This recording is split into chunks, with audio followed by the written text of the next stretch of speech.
ఇప్పుడు మీరు ఎక్కడ సార్ మీది, మీ ప్రాపర్? మాది ప్రాపర్ నల్గొండ, మునుగోడు. మాది మునుగోడు టౌనా? మునుగోడు కాదు, మునుగోడు మండలంలో పలవేలు అనేది ఒక ఊరు ఉంది. ఆ ఊరు పక్కకి ఇప్పటితని చిన్న గ్రామం. మా అమ్మమ్మ వారి ఊరు పలవేలు అనుకోరాదు. ఓకే. సో మునుగోడు మొత్తానికి మాది మునుగోడు ఘాట్ ఏరియా కదా, అసలు సుక్క నీరు లేదు. అసలు మునుగోడు మీరు చూసినారు అన్నారు కదా, ఒక్క మేజర్ ఇరిగేషన్ ప్రాజెక్ట్ లేదు, ఒక్క మీడియం ఇరిగేషన్ ప్రాజెక్ట్ నుంచి ఒక్క ఎకరం లేదు. ఉన్నది అక్కడ మొత్తం మైనర్ ఇరిగేషన్ ట్యాంక్సే ఉన్నాయి 200. కాబట్టి మునుగోడు విషయంలో నేను ఆ ప్రాంతం అదొక ప్రకృతే దానికి శాపం పెట్టింది. ఫ్లోరోసిస్ వ్యాధితో లక్షల మంది అక్కడ చిన్నప్పటి నుంచి చూస్తున్నాం మేము. ఆ ప్రాంతంలో ప్రపంచంలోనే అధికంగా ఫ్లోరిన్ కాంటెంట్ ఉన్నటువంటి విలేజ్లు కూడా ఆ కాన్స్టిట్యున్సీలో ఉన్నాయి. అయితే ఇప్పుడు దానికి పర్మనెంట్ సొల్యూషన్ గానే మేము రిటైర్డ్ ఇంజనీర్లు, నేను ఈగున్నాం. దాని తర్వాత రిటైర్డ్ అయిన తర్వాత కూడా డిండి లిఫ్ట్ స్కీమ్ అనేది ఫార్ములేట్ చేయబడ్డది. ఫస్ట్ ఆఫ్ ఆల్ దానికి సిపిఐ వాళ్ళ యొక్క మద్దతుతోని గవర్నమెంట్ లెవెల్లో వాళ్ళు చేసి మన యొక్క డైరెక్షన్లో మనం ఇచ్చినటువంటి సపోర్ట్ తోని వాళ్ళు రాజశేఖర్ రెడ్డి గారు ఉన్నప్పుడే డిండి లిఫ్ట్ స్కీమ్ కు వాళ్ళు సర్వేకు అనుమతి తీసుకున్నారు 7/7/2007. డిండిది కూడా ఈ మహబూబ్ నగర్ నుంచి పాలమూరు రంగారెడ్డి నుంచి నీళ్లు తీసుకుపోయి అటు చేయాలి, అదే చెప్తా. అయితే డిండికి మొదలు ఏమనుకున్నాము, ఏ నుంచి తీసుకోవాలి నీళ్లు అంటే, ఇప్పుడు ఏవైతే టన్నల్ నుంచి ఎస్ఎల్బిసి టన్నల్ కంప్లీట్ అయితే అది కొత్త ఆయకట్టు అనేది పాత ఆయకట్టుకే గ్రావిటీ ద్వారా నీళ్ళు ఇచ్చేటువంటి ప్రాజెక్ట్. కాకపోతే మనం దాని మీద ఉదయ సముద్రం అని ఒక 1 lakh acres ఒకటి పెట్టామనుకోండి, అక్కడ 4,000 క్యూసెక్స్ వచ్చే విధంగా అది డిజైన్ చేయబడ్డది. ఆ 4,000 క్యూసెక్స్ వచ్చినట్టయితే దానికి 1,000 క్యూసెక్స్ ఉదయ సముద్రానికి, 3,000 క్యూసెక్స్ పాత ఆయకట్టుకు. అయితే ఆ ప్రకారంగా చేసినప్పుడు రాజశేఖర్ రెడ్డి గారు ఉన్నప్పుడే దానికి 7/7/2007 రోజు జీవో ఇచ్చారు. ఓకే. ఆ జీవో తీసుకొచ్చే దాంట్లో ఆ రోజు ఉన్నటువంటి మునుగోడు ఎమ్మెల్యే సిపిఐఏ, దేవరకొండ ఎమ్మెల్యే సిపిఐఏ, నల్గొండ ఎంపీ కూడా సిపిఐఏ. పల్లా వెంకటరెడ్డి, ఇక్కడ రవీందర్ కుమార్, వాళ్ళు కొంచెం పరిశీలి చేయడము.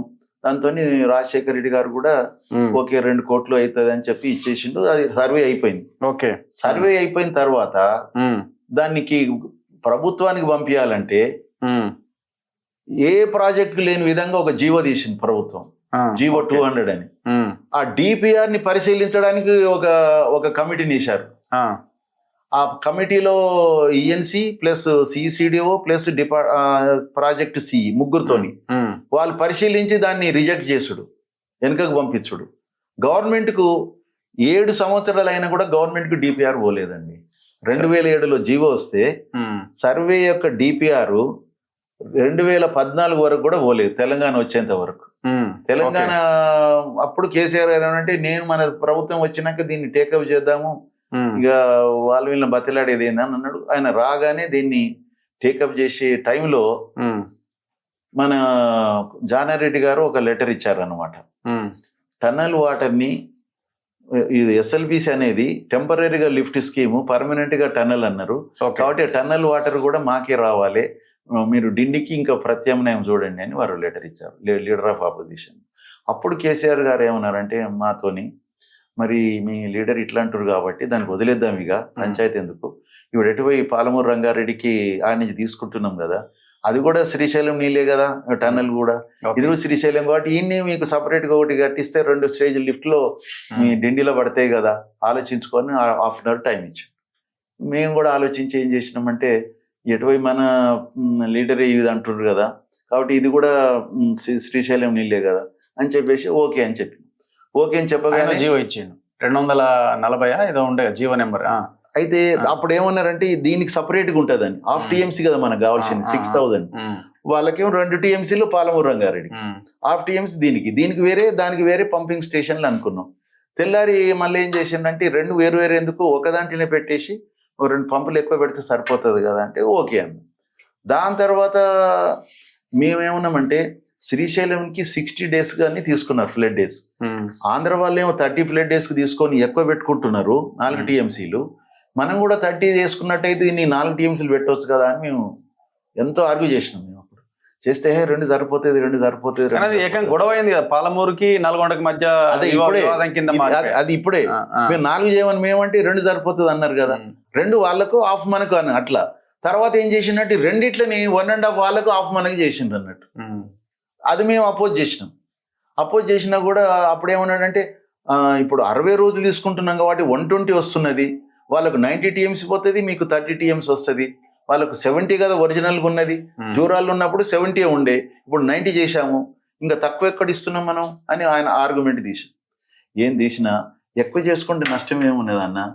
హరీష్ రావుని బతిలాడినాం, కేసీఆర్ని బతిలాడితే హరీష్ రావు గారు సైట్లకు వచ్చి 2000 వరకు ఇక నా మీద ఏంటంటే నేను శ్యాంప్రసాద్ రెడ్డి మొత్తం పాలమూరు రంగారెడ్డిని నాశనం చేసి నల్గొండకి నీళ్ళు తీసుకుపోతున్నాడు అని మీరు ఇక అక్కడ ఎంత ప్రచారం అంటే ఇక ఆ ప్రచారానికి ఇక క్యారెక్టర్ అసాసినేషన్లు ఇంకేమో నార్లాపూర్ నుంచా ఏదుల నుంచా ఒట్టెం నుంచా అని తెలుసకుండా ఒకసారి ఇదాన్ని 10 ఏళ్ళు గడిపి దానికి ఏదుల నుంచి అయితేనేమో గ్రావిటీ ద్వారానే వస్తుంది అన్నట్టు మనకు. ఓకే, మొదటి నార్లాపూర్ అన్నారు కదా, తర్వాత నార్లాపూర్ ఎందుకు ఏదులైతే మీకు గ్రావిటీ ద్వారా వస్తుంది కదా అని చెప్తే ఓకే అన్నాం.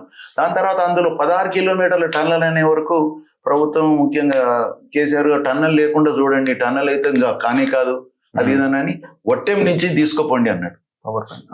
ఓకే, ఒట్టెం అనే వరకు 100 మీటర్లు డౌన్ లిఫ్ట్ చేసి 100 మీటర్ డౌన్ చేయాలి, ఇది ఇంజనీరింగ్ అంటారు అసలు. కాబట్టి ఇది దాన్ని బాగా అపోజ్ చేసేసి మీరు ఇట్లా చేయకూడదని చెప్పి చాలా లెటర్లు పెట్టి అవి పెట్టి ఇవి పెట్టి చేసినాము, పేపర్లకి ఇచ్చినాం, అన్ని ఇచ్చినాం. ఈలోగా ప్రభుత్వం పోయి ఈ ప్రభుత్వం వచ్చింది. ఒక్క థింగ్ ఈ ప్రభుత్వం అప్రిషియేట్ ఏం చేయాలంటే 10 ఏళ్ల నుంచి పాత ప్రభుత్వం డిసైడ్ చేయండి, ఈ ప్రభుత్వము మొత్తం మీద ఏదులో నేను డిసైడ్ చేసేసి ఎస్టిమేట్ చేయించేసి టెండర్ పిలిచి అగ్రిమెంట్ చేసింది works. Okay, we should appreciate this government, ముఖ్యంగా సీఎం గారిని, మినిస్టర్ గారిని.